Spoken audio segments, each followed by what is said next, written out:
I have not seen a 24 hours in which Bulls fans have been completely up in arms about a trade that happened years ago, the trade that sent Jimmy Butler away. And after seeing Jimmy Butler's 56-point game, Bulls fans are just, they're having a go at it. We're going to talk about that, kind of the response around that. We're also going to ask if the Bulls can get lucky and get a draft pick in this upcoming season and what that could mean for their offseason plans. We're going to continue our player evaluations today with Andre Drmmonds. We'll get into all that and more right after this.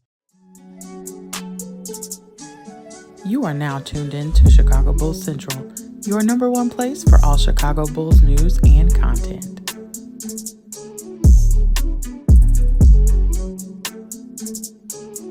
All right, Bulls fans. So, hey, welcome to the show. Welcome to another episode of Chicago Bulls Central. If you want to follow me, you can do so at CEO Haize. If you want to follow the show, you can do so at Shy Bears. You can do so at Bulls Central Pod. But let's get into it for today.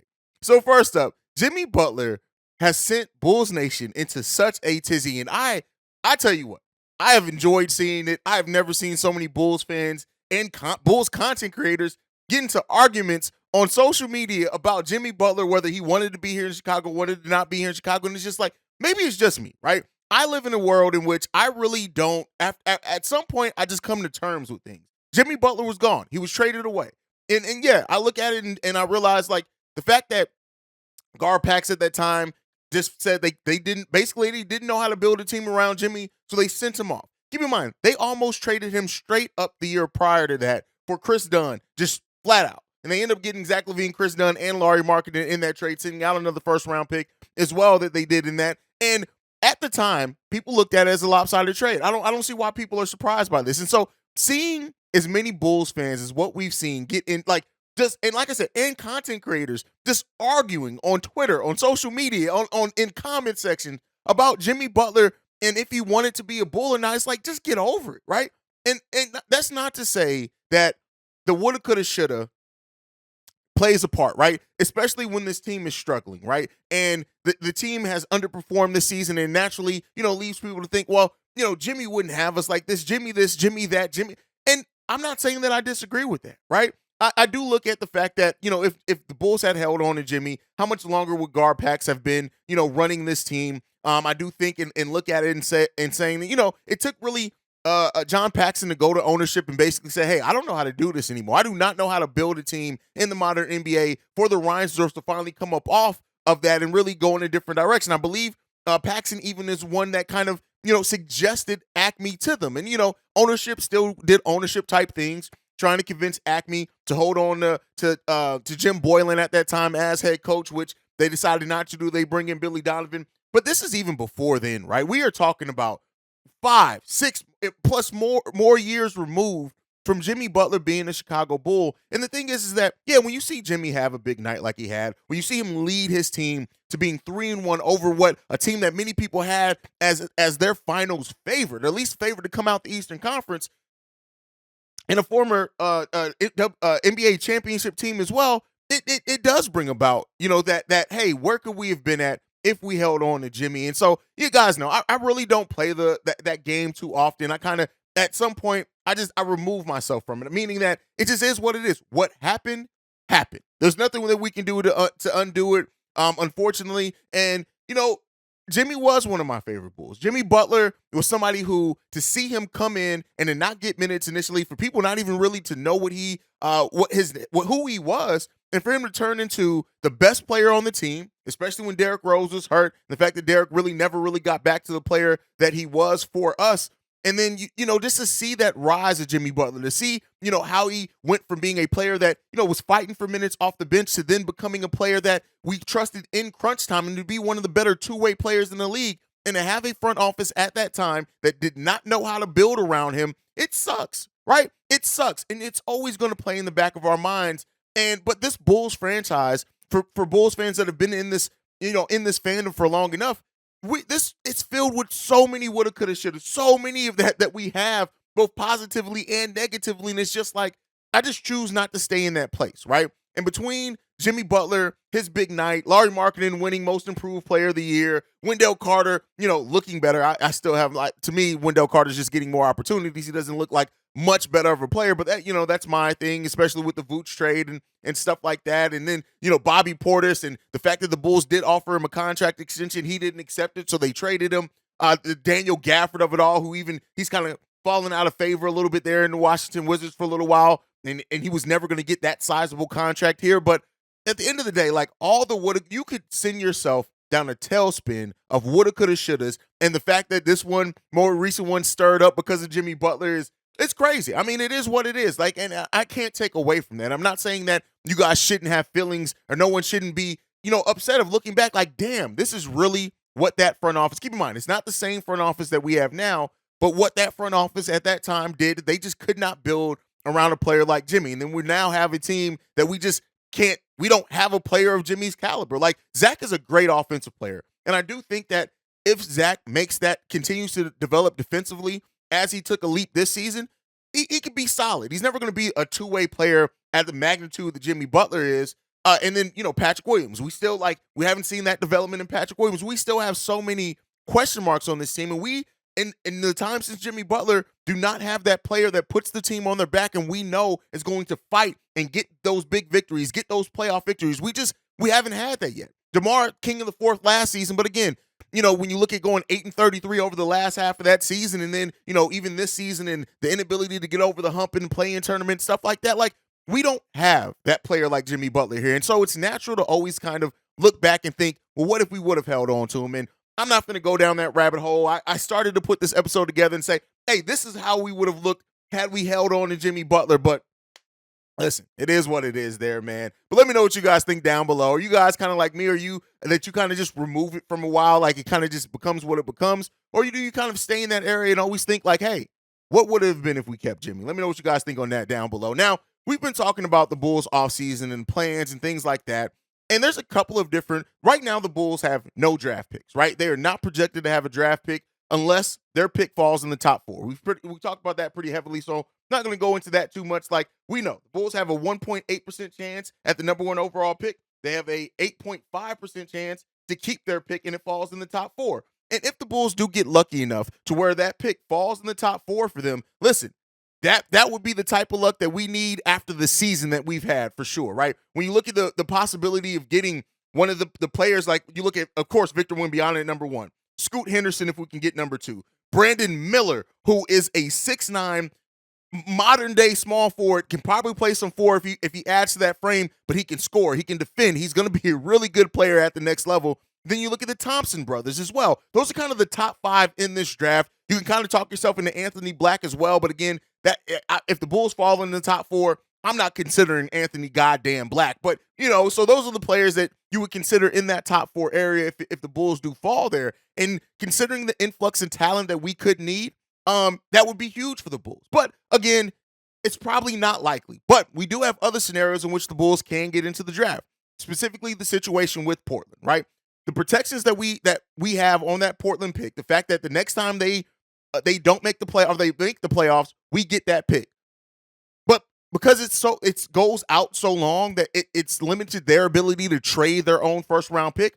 So there's been some conversation this offseason. Could they remove the protections and give the Bulls their pick this year? Keep in mind, Dame Lillard had just said and had an interview in which he said he didn't want any more 19-year-olds, right? He doesn't want to be part of another rebuild. So could they go that route, right? Could the Portland Trailblazers remove the protection of their own pick this year or next year? I'll tell you what, if they remove their own pick this year, considering that pick is probably going to be a top 5 pick, I don't see them doing the Bulls any huge favors like that. I think if anything, they'll trade that pick this year during the draft, because they can trade it at the draft. If they do look to move to get another superstar in, that's their best bet to do it. But then they have this New York Knicks pick as well that is slated to be the 23rd overall pick. Now, I know it's not a huge pick, but when you keep in mind that the protection on the Portland pick is the next time they don't make the next time they make the playoffs, we get the pick, there's a high probability it's going to fall around that 18 to 20, 25 area anyway, right?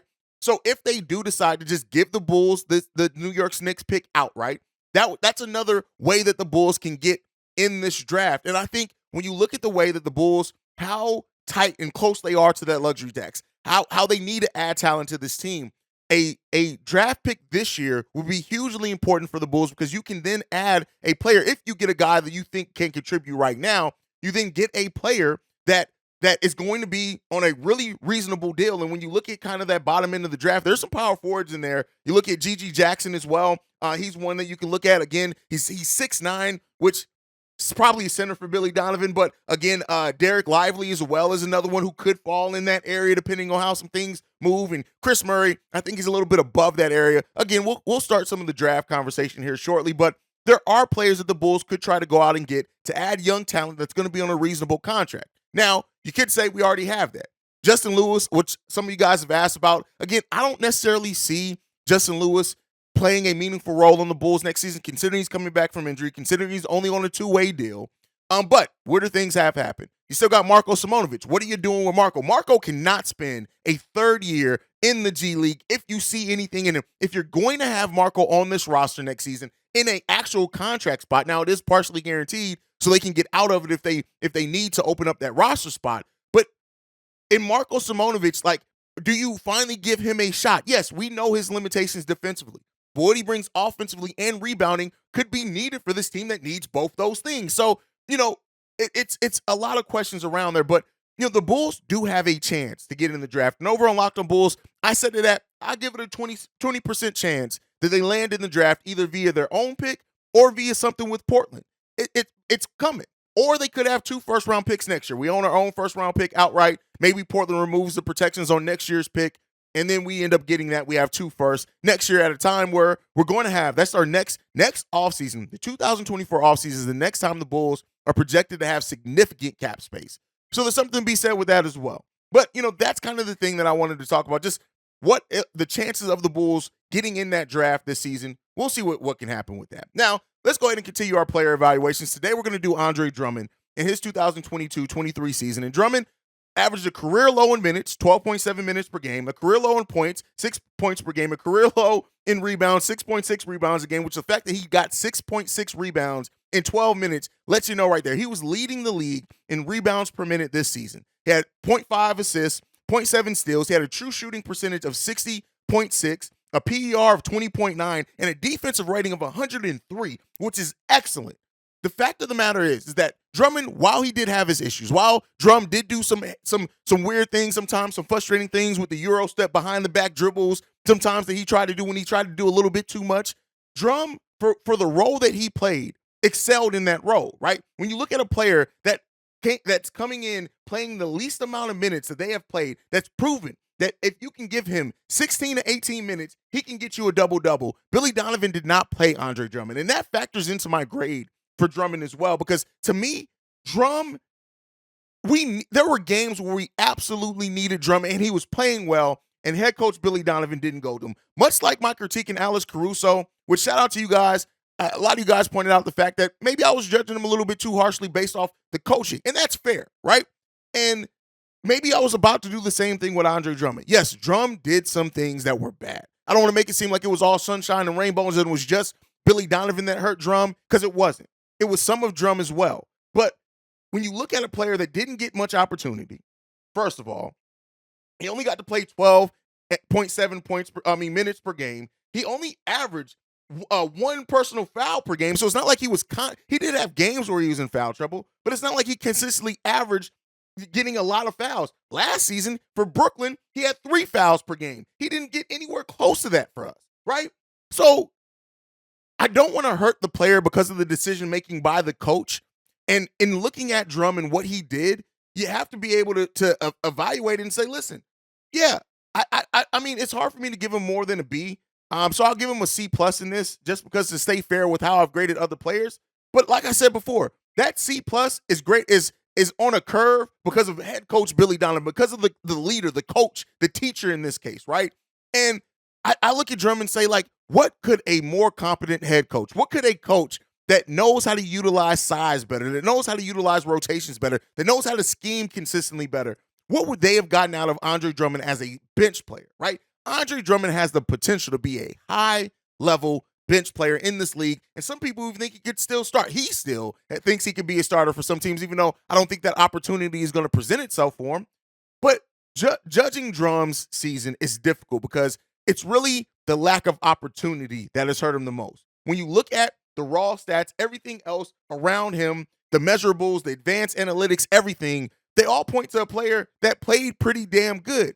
But the eye test and actually watching the games, you realize, hey, he was hurt by a coach that either did not trust him or just had his own rotations that he wanted to use that Drummond wasn't a part of. When you look at everything as far as the advanced analytics, he is in the 90th percentile in true shooting percentage, which we know we don't need him for scoring. Let's go to the defense. He's in the 92nd percentile in deflection, the 82nd percentile in defensive rebounds, the 64th percentile in rim defense, right? He has 86th percentile in block percentage as far as when he's on there. Listen, the advanced analytics love Andre Drummond. Now, advanced analytics aren't everything, but for that, like it's just wild that we didn't utilize him a little bit more. It's wild that we didn't utilize him more. And so, again, a lot of this is on the coach, and it's surprising to hear that Drum is thinking about accepting that option. Maybe just that he's worried that he's going to get that money out in the open market. But I tell you what, hopefully next season, Coach Billy Donovan uses Andre Drummond better, because I think we can have a heck of a rotation player and a bench player there that should be playing more minutes, in my personal opinion. But let me know what you guys think on all that down below. That's it for today's episode of Chicago Bulls Central. You can follow the show at Bulls Central Pod. You can send us any feedback, questions, comments, concerns, bullcentralpod@gmail.com. Lastly, if you want to leave a text message and or voicemail, the number to do so, 773-270-2799. We are the number one spot for everything Chicago Bulls related because of you guys. And like I like to end every episode on, go Bulls. Love you guys. See red if you can, y'all. Peace. This has been a presentation of the Break Media.